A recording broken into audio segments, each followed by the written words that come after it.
My brothers and sisters, the Lord be with you. And with your spirit. Reading from the good news of Jesus Christ according to St. Mark. Glory to you. Jesus said to the crowds, "This is how it is with the kingdom of God. It is as if a man were to scatter seed on the land and would sleep and rise night and day, and through it all the seed would sprout and grow. He knows not how. Of its own accord, the land yields fruit, first the blade, then the ear, then the full grain in the ear. And when the grain is ripe, he wields the sickle at once, for the harvest has come." He said, "To what shall we compare the kingdom of God? Or what parable can we use for it? It is like a mustard seed, that when it is sown in the ground is the smallest of all of the seeds on earth. But once it is sown, it springs up and becomes the largest of plants and puts forth large branches so that the birds of the sky can dwell in its shade." With many such parables, he spoke the word to them as they were able to understand it. Without parables, he did not speak to them, but to his own disciples, he explained everything in private.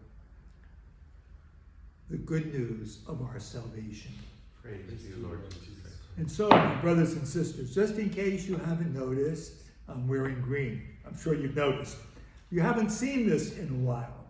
And the reason why you haven't seen this in a while is that we are now entering into what we call ordinary time. And so, we have gone through the Lenten season where we wore purple, and the Easter season where we wore white. And now we're in the longest time of the year that we call ordinary time, where we wear the green. And this will be the case really up to the season of Advent. So ordinary time. And I want to suggest to you that in ordinary time, that God does extraordinary things. So ordinary time ain't so ordinary, because God is working his wonders, I think, especially in what we now call ordinary time. Mind you, these are all human constructs, ordinary time and seasons and whatever. God is above all this. So God is working his wonders in really this very special time. Now, I've thought about this long and hard, especially in the light of today's readings, and I want to propose to you that I think the biggest crisis of our time is that it is the crisis of a lack of imagination. We have forgotten what it means to imagine. We have forgotten what it means to think in a deeper way or to think in creative ways. And we become very prosaic, if you will, in our thinking. And so, Jesus is talking in parables. Now notice, here in the text, he speaks to them only in parables. And only some are understanding what he's talking about. Now the notion of parables in the New Testament, the word means like an arrow. So an arrow is being shot at, not to hurt us, but to wake us up.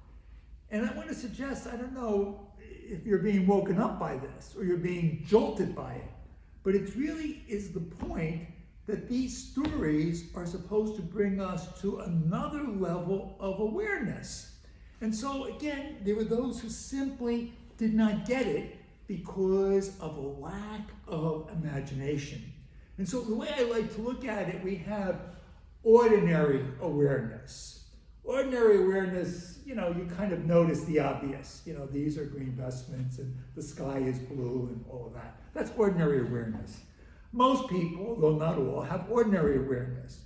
Now, there's another kind of an awareness that I would call a spiritual awareness. And it means seeing things through the eyes of the Spirit. And a spiritual awareness is the kind of awareness where we walk around life and we're able to look at things more deeply, to see the deeper meaning of things. And so we see there's an expression, the Japanese have this expression, don't mistake the finger that is pointing to the moon. And what happens if we have only ordinary awareness, we see only the finger. But if we go beyond the finger to see the moon, that is what I like to call spiritual awareness. Now, St. Mark in this text, mind you, this is the earliest gospel. He's talking to a community that is in crisis. He's writing to a community that has more questions than they have answers. He's writing to a very troubled community. And what does he say? He's saying that Jesus is planting seeds. Now, the thing that I think that's especially powerful for us is the mustard seed. I don't know if you've ever seen a mustard seed, but mustard seed is like a grain of salt, very, very tiny. But as you notice in the text, what Mark is saying, this very, very tiny seed grows into something big. So what I want to suggest to you is that small is beautiful. Small is beautiful, because very often that's how God is working.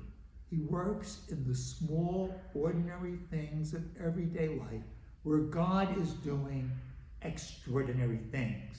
And so Mark is telling the community, move away from your fears, move away from ordinary thinking as you're seeing everything falling apart around you, and see something deeper, that God is doing something. So what does this mean for us? I don't need to tell you that we're living in a very troubled time for a lot of reasons that you're extremely aware of. We're living in troubled times. And so in these troubled times, I believe it's important for us to develop what I call a mystical way of seeing things, this spiritual awareness. And to my mind, it's not, the issue isn't like who thinks this or who thinks that, but who is reflective and who is not reflective. And to me, that's what's most important, that we learn how to become reflective. And so, brothers and sisters, what do you see?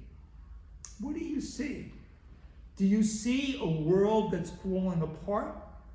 Or do you see a world where God is creating something very beautiful and very wonderful? Open your eyes, see more deeply, and remember that small is beautiful.